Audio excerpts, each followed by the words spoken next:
Seja bem-vindo, seja bem-vinda ao Saúde e Produtividade. Hoje estou com dois mega especialistas para nos ensinarem como transformar os riscos ocupacionais, riscos no ambiente de trabalho, em oportunidades. Será que tem como? Para falar sobre isso, está aqui comigo o Tiago Machado, que é engenheiro de segurança do trabalho, higienista ocupacional e mentor de profissionais de saúde e segurança. Seja bem-vindo, Tiago. Muito obrigado, Bruno. Obrigado pelo convite. Obrigado à equipe do SESI aí. Estamos sempre à disposição. Opa, prazer estar com você aqui agora. Laine Ribeiro, que é nossa engenheira, já é da casa, já tem cadeira cativa aqui nesse programa, engenheira de segurança, engenheira ambiental, graduanda em ergonomia, também é técnica de segurança do trabalho e coordenadora da Central de Saúde e Segurança do SESI. Seja bem-vinda mais uma vez. Obrigada, Bruno, pelo convite mais uma vez. Vamos lá. Esse é um tema que ele é muito específico, né? Muita gente que nos assiste querendo dicas relacionadas à qualidade de vida, à saúde, à produtividade, a negócios, mas também tem um público cativo que quer saber sobre essa parte de segurança, né, e também dos riscos ocupacionais. Tiago, o que são esses riscos ocupacionais? Como é que a gente conceitua isso? Legal. Os riscos ocupacionais eles são separados em 5 riscos, né? Risco físico, químico, biológico, ergonômico e risco de acidente. Então, toda vez que a gente vai elaborar, seja um laudo ou um programa para qualquer cliente, nós vamos sempre analisando nesse foco. Lógico que alguns laudos ou programas têm um foco maior em um determinado risco, né? Mas no geral é mais ou menos isso. Então, o trabalhador lá está exposto ao ruído. O ruído é um risco físico. Está exposto a calor, a vibração. Está exposto lá a agentes químicos. Está exposto à ergonomia. Algum risco que gera um acidente para aquele trabalhador. Então, nós vamos fazer uma análise desses riscos. E é analisando esses riscos que a gente vai propor as medidas que precisam ser adequadas dentro do ambiente de trabalho. Então vamos esclarecer para o nosso público. Risco físico, você citou ruído. O que mais se encaixaria? Outros exemplos. O risco físico ele é separado entre ruído, calor, vibração, frio, pressão anormal. De uma forma geral, são energias. Okay. Tá? São energias. Então, qualquer tipo de energia, com exceção da energia elétrica que a gente entra para risco de acidente, tem uma condição dessa, mas o que for energia, né, a gente trabalha ele como sendo risco físico. Tá? Então, essa é a característica do risco físico. Então, a pessoa que trabalha próximo à caldeira está submetida a um risco com calor. Sim, é um risco perfeito. físico. A pessoa que trabalha numa máquina que promove muita vibração também é um risco físico também. O ruído você já citou. A iluminação não entra?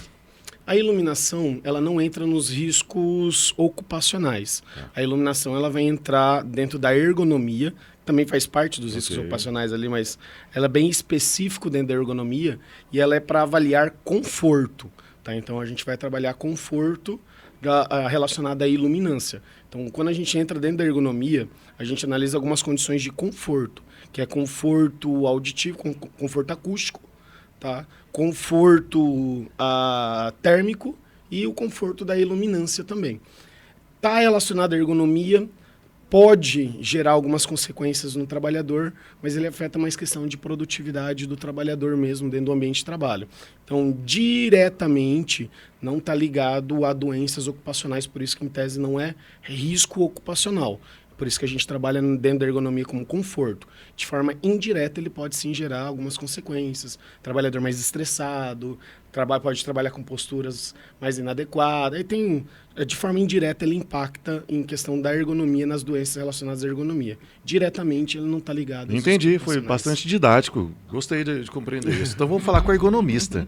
O que mais entra como risco ergonômico, Laine?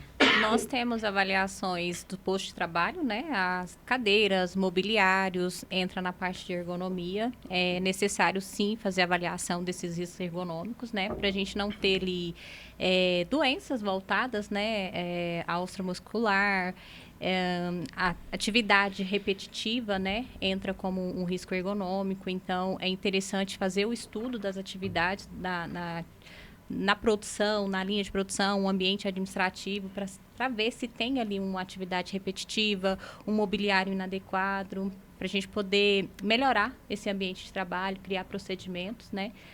Com a análise ergonômica também, dar esse suporte para a gente fazer essas adequações junto a um plano de ação.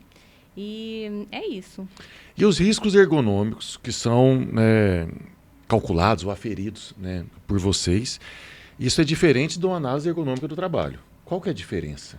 Os riscos ocupacionais? Sim. Tá. Os riscos ocupacionais que a gente tem, igual o Thiago citou, da parte química, física, a gente tem as metodologias de análise, né? Na parte ergonômica, a gente tem os métodos também para fazer análise dessas avaliações. Por exemplo, tem ali a avaliação, o número de repetição de uma atividade, o mobiliário, né? Se ele é adequado, se ele tem ali o suporte para a gente poder fazer o ajuste, né, de uma cadeira, a medição ali de profundidade dessa mesa, se essa mesa possui bordas, né? Então, são algumas medições, algumas avaliações que é feita durante a avaliação ergonômica também. Perfeito. Mas os riscos ocupacionais ergonômicos, isso é diferente da análise ergonômica do trabalho. Tem empresas que têm que fazer as duas coisas. Na verdade, assim, para fazer a análise ergonômica é necessário fazer essas avaliações, né? Para a gente poder fazer com o plano de ação as medidas de melhoria no ambiente. Perfeito. Você citou também os riscos químicos, que eu já posso pensar em produtos químicos. Exatamente. A análise dos riscos químicos, inclusive é a capacitação que a gente está trazendo aqui para o SESI, para a equipe do SESI, é justamente analisar quais são os produtos e as substâncias químicas que o trabalhador está exposto, como que esse produto ou substância química pode agredir a saúde do trabalhador. Então, a gente vai analisar a questão de absorção respiratória ou dérmica, né? Ou dependendo até digestiva também, dependendo do contexto, né? E determinar medidas de controle para o trabalhador que está trabalhando exposto a essas substâncias químicas. Então, o químico é bem fácil. Trabalhou com produto químico, é risco químico. Tá, então tira a dúvida lá para o senhor Astolfo, que está nos assistindo, tem 82 anos, e agora ele está preocupado, porque a secretária dele faz a limpeza dos banheiros usando produto químico. Isso entra como risco ocupacional ou não entra? Depende da análise do profissional, porque assim, é importante a gente também trazer uma definição de risco. Tá. Só vai ser risco se houver uma probabilidade de ocorrer doenças. Então, não é... Lógico que eu trouxe de uma forma bem generalista, né? Trabalhou com produto químico, em tese é exposição ao risco químico, mas um profissional de segurança que vai lá fazer a análise, ele vai analisar, dependendo o grau de toxicidade daquele produto, tempo de exposição do trabalhador e forma que essa atividade está sendo executada, não vai ter o risco. Então, ou vai ter o risco. Sim. Achou que não era risco, vai ter um risco. Então, por exemplo, a próprios produtos que a gente chama domissanitários, que são os produtos de limpeza que a gente usa em casa, compra no supermercado, e muitas empresas que têm também profissionais de limpeza usam os produtos domissanitários para fazer a higienização natural. Então, dependendo como que isso é feito, pode caracterizar-se como risco ou pode caracterizar-se como não risco. Não é só um perigo, mas não há uma probabilidade de gerar doenças, não é um risco. Então, por isso que precisa ser feita uma análise por um profissional de segurança do trabalho que entenda do assunto. Até porque trabalhar com detergente e com sílica são coisas totalmente diferentes em termos de risco. E também depende do tempo de exposição. Sim. Uma coisa, por exemplo, a gente vai lavar louça na nossa casa usando detergente. Outra coisa é um auxiliar de cozinha que trabalha o dia inteiro lavando louça com detergente. Correto. Então, assim, todo produto químico ele tem o seu grau de toxicidade, mas alguns são mais tóxicos, outros menos tóxicos. Os menos tóxicos, eles também podem causar intoxicação no trabalhador, mas vai depender muito também do tempo de exposição. Então, volto a dizer, lavar louça em casa com detergente, em tese, teoricamente não vai acontecer nada, a não ser que tenha uma predisposição da pessoa. Agora, o trabalhador que trabalha o dia inteiro lavando louça com detergente, veja que muda um pouco o cenário. Claro. Né? Muda um pouco o cenário. Eu odeio lavar louça. Eu posso falar que eu sou prevencionista, eu estou cuidando da minha saúde, então. Eu posso usar essa desculpa? Pode. Aí você terceiriza. Né? Ó, o Engenheiro de Segurança falou, então é por isso que eu não lavo louça, tá? A gente falou de físicos, químicos, biológico, ergonômicos e biológicos. Legal. Onde que entra os biológicos aí? Legal. Biológico, para quem não é da segurança do trabalho, às vezes associa muito ao rato, sei lá, uma cobra, porque são do meio ambiente, mas não. Quando a gente fala de biológico, a gente está se referindo a micro-organismos. Okay. Tá? Então imagina lá, é o vírus, parasita, bacilo, são micro-organismos. Então alguns trabalhadores têm exposição a micro-organismos. Então, vamos usar os mais rotineiros, profissionais da saúde, por exemplo. Sim. Aquela enfermeira ou aquele médico que vai fazer um atendimento a um paciente e aquele paciente está doente e ele vai lá, tosse, espirra na cara daquele profissional. Pode sim sair alguns micro-organismos, entrar em contato com o corpo do trabalhador e, consequentemente, gerar doenças para esse trabalhador. Tá? Então, alguns exemplos bem mais simples de entender são esses dos profissionais da saúde. Mas não tem só eles. A gente tem os profissionais o garis, por exemplo, Sim. que vão trabalhar com o processo de coleta de lixo também. Aquele lixo vai ter a presença de micro-organismos capazes de causar doenças. A indústria alimentícia também. Também, exatamente. Dependendo do Da que está sendo, atividade, da né? atividade, do que está sendo feito, né? Ele vai ter exposição a esses micro-organismos. Então, a gente também determina formas de prevenção para proteger os trabalhadores contra esses riscos. E a gente tem legislações, né, Tiago, que Isso. a gente tem as atividades específicas também para quando a gente vai falar de uma exposição a risco biológico, que às vezes a gente tem a diferenciação de um PGR, de um laudo, de um LTCAT, de um laudo de insalubridade. Então, às vezes as pessoas generalizam muito uma atividade querendo enquadrá-las nas 3 atividades, né, nos 3 laudos, nos 3 documentos. Então, a gente tem que ter essa, igual o Tiago falou, esse discernimento de separar certinho qual que é o agente, né? Qual que é o risco, qual que é a atividade, para não fazer essa mistura, né? E ainda tem um risco de acidentes. Tem o risco de acidentes também. O que é esse risco? O risco de acidente, a gente considera aquela atividade, um risco de acidente que não seria ali, dentro de uma atividade, digamos assim, escorregou, vai fazer uma atividade de limpeza, por exemplo, a gente falou da limpeza do banheiro. Tem o risco de escorregar, né? Cair, machucar, um trabalho em altura. Viu? Também é por isso que eu não lavo o banheiro. Não lavo louça por conta do risco químico e não lavo o banheiro por conta do risco Olha, de eu uso acidente. os mesmos argumentos. Viu? Mas Vocês minha esposa estão não bem, concorda hein? muito, não. Eu tô adorando essa prova. Vocês estão me dando muita bala na agulha aqui. Agora sim. Aí a gente tem algumas medidas, né, Bruno, para os riscos. Não me conta. Você tá fugindo aí. Não gosta de lavar louça, então eu tenho a máquina de lavar. Né? É uma tecnologia boa, né? Agora, o lavar o banheiro já é mais difícil a gente ter essa tecnologia. Tem que ser o braçal. Agora, sim, por exemplo, a gente tem o risco de acidente do trabalho em altura, né? Também é uma atividade acima ali de 2 metros, é considerado um trabalho em altura, onde pode ter o risco de queda, né? Espaço confinado é um risco de acidentes também, atividades realizadas em silos, em ambientes que não foi projetado ali para acesso ou para trabalho ou permanência humana, né? Faz-se o acesso, tem todo um monitoramento ali antes para adentrar esse espaço, um exemplo de um silo, de uma caixa d'água, né? Um caminhão-tanque, às vezes um soldador precisa entrar para dar uma manutenção dentro daquele tanque ali, a gente considera como risco de acidentes. Perfeito. E pode, claro, por uma favor. colaboração? Aí é uma opinião pessoal, né? Eu gosto de trabalhar o risco de acidente seguinte. Se você olha risco físico, ele vai causar doenças no trabalhador. Ruído, perca auditiva, vibração, síndrome dos dedos brancos. Químico, ele vai causar doenças no trabalhador também.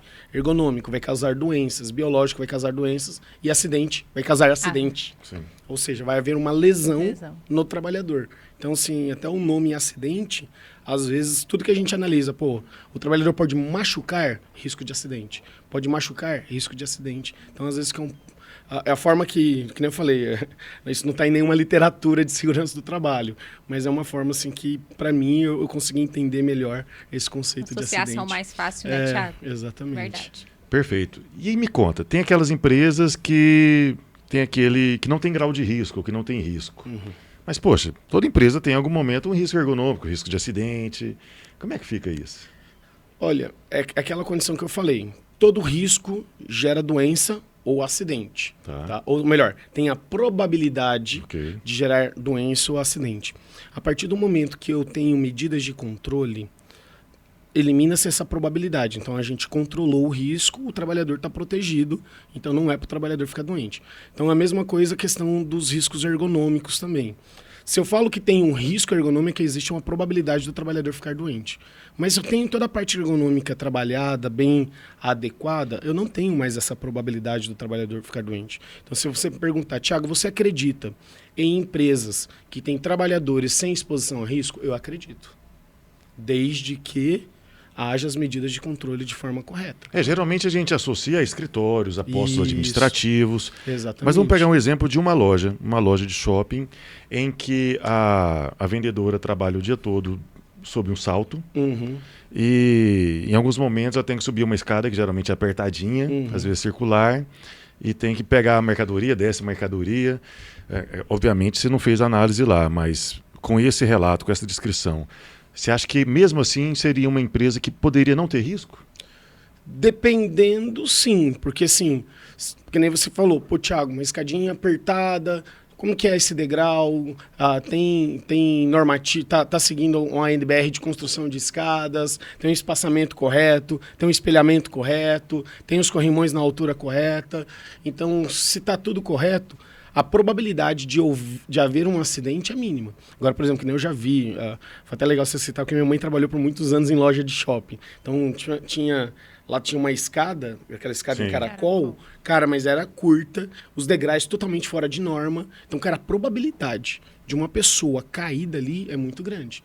Então, que nem eu falei, depende muito da análise que a gente vai fazer, tá? E até questão também de processos de organização de ergonomia também, se permite o trabalhador sentar, se não permite, de quanto tempo, se tem regras, se está adequado, se não está. Então a gente faz toda a análise. É possível que um ambiente desse possa ser caracterizado com ausência de riscos ocupacionais. É possível.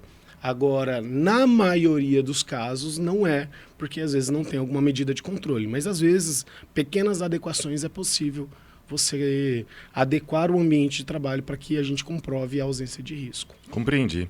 Por exemplo, até assim, uma atividade até simples a gente parar para pensar, né, comparando com uma indústria, mas se, por exemplo, a pessoa trabalha o dia todo em pé, Sim. a gente já tem aí um risco ergonômico para ser Exatamente. considerado, né? Então, não tem como a gente falar que não teria um risco. Então, tudo depende da análise ali, do levantamento de risco, da análise preliminar. Então, não dá pra gente, só porque o grau de risco é 1, não, tem que fazer um levantamento. Tem que ter uma pessoa especialista da área para poder fazer o levantamento e o reconhecimento dos riscos, sim. Até porque existem isenções para esses tipos de empresa, né? As empresas, grau de risco 1 e 2. O que a gente tem visto é, grau de risco 1 e 2 está isento dos programas e laudos. Opa, pera lá. Não é bem por aí. Não é bem por aí. Por isso que a Laine comentou, cara, tem que ter uma inspeção de um profissional de segurança do trabalho. Por quê? Que ele vai avaliar justamente essas condições. Há probabilidade de haver um acidente ou uma doença? Se sim, é risco, tem que ter os programas, tem que ter medidas de controle. Não, tá tudo certo. Ou identificamos o risco e controlamos o risco. Acabou. Eliminou. A probabilidade eliminou, garantimos mitigou o risco. Mitigou o risco, exatamente. A empresa se adequou nas condições previstas pelo governo. Perfeito. Então, vocês avaliam o grau de exposição, a probabilidade de ter aquele risco. E agora, com a mudança da NR1, tem também a quantidade de pessoas expostas, é isso? Também. Na verdade, sempre teve. A gente sempre analisa todos os trabalhadores e essa quantidade, né? Só que o que a gente teve, que é o que vai impactar diretamente para os trabalhadores, é a questão da avaliação dos riscos psicossociais. Certo. Porque além da gente analisar, né, os riscos físico, químico, biológico, ergonômico, acidente, dentro da ergonomia, a gente também tem que analisar os psicossociais. Pressão no trabalho, se isso pode gerar uma possível síndrome de Burnout ou qualquer outro tipo de doença relacionada ao psicossocial. E a gente também tem que determinar medidas de controle para que isso não prejudique o trabalhador, que isso vai entrar em vigor já a partir do início de 2025. E aí vai ser Deus nos acuda para as empresas. Exatamente. Porque eu tenho muito temor disso cair a conta para as empresas de uma maneira pouco responsável, certo? Também, né, cara? Porque, assim, é algo novo, inclusive pra gente da segurança do trabalho. Sim. Mas, assim, eu falo que ele está relacionado à ergonomia, né? Sim. Então, o profissional de ergonomia que já foi bem preparado... Você viu que já passou a bomba para você lá, Inês? Já passou a bandeira para ti. Já estamos correndo atrás dessa avaliação. Porque o que acontece? Na verdade, isso já era avaliado dentro da ergonomia há um bom tempo, né? O que trouxe é uma obrigatoriedade legal agora. Só que nem você falou, se for mal feito, né, então isso pode gerar, às vezes, algum encargo para a empresa ou até mesmo prejuízos a alguns trabalhadores também. Então, tem que ser feito por um profissional que realmente saiba o que está fazendo e domine o assunto. E utilizar a ferramenta certa, né, Thiago? Exatamente. Também, para fazer o levantamento, porque não é só chegar e perguntar, tem todo um diagnóstico, uma análise, né, para ser seguida. Questionários a ser respondidos, analisados, para depois a gente chegar à conclusão de realmente uma exposição a um risco. E né? Não é porque o trabalhador tem uma meta que isso é um risco Claro, psicossocial. claro. Entendeu? Só que se perguntar para o trabalhador, muitas vezes ele vai falar que é. É porque ele não tem noção do risco. Justamente. Seria, Então é algo que tem que ser feito com muita responsabilidade, com equipe preparada. Sim. Você, empresário, cuidado com quem vai prestar esse serviço para ti. Tô vendo muita gente vendendo gato por lebre, Nossa, apresentando um problema para vender uma solução depois. Muita calma nessa hora, tá bom? Verdade. Agora vamos para a parte boa. Como é que a gente transforma, Laine, esses riscos em oportunidades? Sim, é interessante essa pergunta, Bruno, porque assim, a partir do momento que a gente consegue fazer ali o reconhecimento desses riscos, a gente consegue tomar medidas, né? Criar um procedimento dentro de uma empresa. Vamos dar um exemplo, se eu identifiquei um risco de ruído, né? Opa, eu tenho uma máquina ali que gera um ruído, o que eu posso fazer agora para eliminar esse risco, né? Então, a gente tem ali uma oportunidade de criar um procedimento de melhorar aquele ambiente de trabalho, tentando eliminar esse risco, né? De que forma? Ou fazendo a retirada, a substituição dessa máquina, né?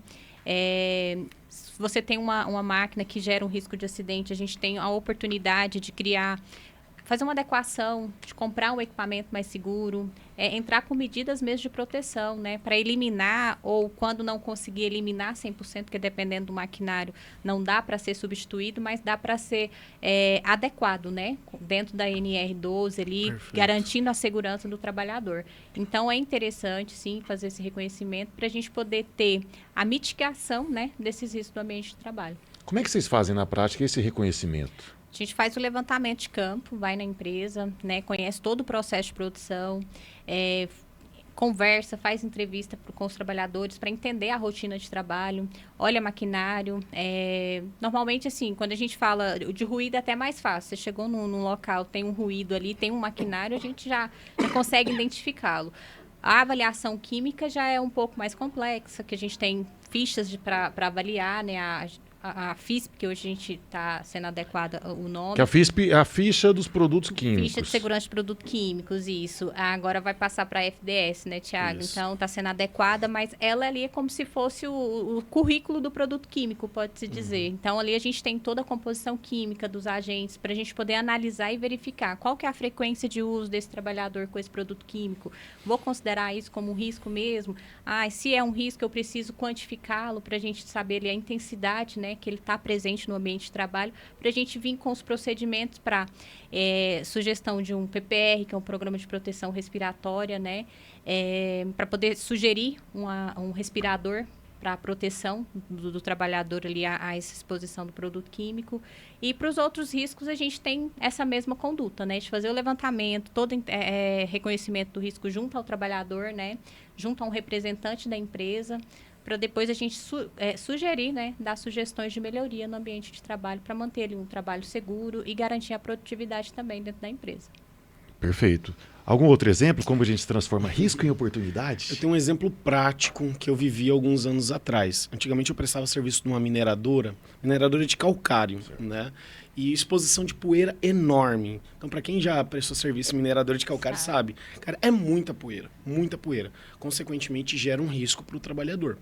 Então, o que a mineradora fez? Ela instalou alguns sistemas de captação de poeira, né? Umidificação, filtros de manga. Eu não lembro os equipamentos que eles instalaram, mas eles conseguiram diminuir a quantidade de poeira.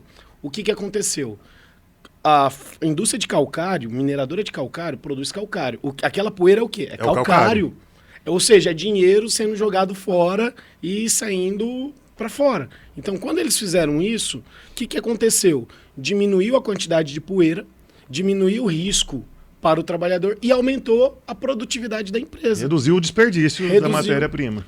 Reduziu o desperdício da matéria. Exatamente. Então, sim, é um exemplo prático de que quando você investe em medidas de controle, você consegue também ou diminuir custos, ou nesse caso ali, aumentou os lucros da empresa. Porque você conseguiu aumentar a tua produção nesse exemplo, né? Então, É um exemplo, não é sempre que a gente consegue fazer isso, né? Mas na maioria das vezes, quando a gente investe em medidas de controle, quando uma empresa investe em medidas de controle, a gente vai o quê? Normalmente reduzir alguns custos. Por exemplo, os famosos adicionais de insalubridade, né? Para quem não sabe também, quando o trabalhador tem direito à aposentadoria especial, algumas empresas pagam um imposto a mais, que é o FAI, Financiamento da Aposentadoria Especial. Então, quando você investe na prevenção, né, principalmente nas medidas de controle de ordem coletiva, que é um equipamento que vai proteger para não deixar a máquina gerar um ruído, para não deixar a máquina gerar uma poeira, para diminuir a vibração daquela máquina. Não é o EPI entregue para o trabalhador, mas aquelas medidas de controle de ordem coletiva, você vai diminuir o risco do trabalhador, você vai ter um adicional a menos, ou seja, a tua folha de pagamento vai ficar mais barata, né? Os impostos que você vai pagar vai diminuir. Isso ainda tem uma possibilidade ainda de você conseguir diminuir ainda um outro imposto, que é o FAP, né? O fator de acidentário de prevenção, né? Que também isso pode resultar em redução de custos para a empresa. Ou seja, investir em segurança do trabalho, você consegue, lógico que tudo tem muitas variáveis ali, mas você vai conseguir também reduzir os custos da empresa. Perfeito. E depois eu quero saber tudo sobre isso. Adicional de periculosidade, insalubridade, aposentadoria especial, FAP. Mas eu quero outro papo contigo sobre isso, específico perfeito, sobre isso, tá bom? Perfeito. Que a gente está chegando ao fim, mas ainda dá tempo de ler uma pergunta de uma espectadora. Olha só, quem diria? Juliana Caldeira manda pergunta. Eu trabalho diretamente com o Bruno. Isso é um risco físico, químico, biológico, ergonômico, psicossocial ou todas acima? Como assim, Ju? Como assim? Oh, não vou nem deixar vocês responderem essa, não quero ficar mal na história. Mas quero agradecer demais aqui a presença da Laine Ribeiro, muito obrigado pela presença mais uma vez. Tiago Machado, está convidado para um outro programa para a gente falar sobre aqueles assuntos. Agradecer também ao nosso aniversariante de hoje, César Ricardo, parabéns, fazendo 22 aninhos. Eita. Em cada perna. Também Juliano Caldeira, nosso sponsor, Sandro Mabel, André Rocha, Sandro Tokarski, Flávio Rassi e todo mundo que nos acompanha aqui quarta-feira no Saúde e Produtividade. Muito obrigado e te vejo no futuro.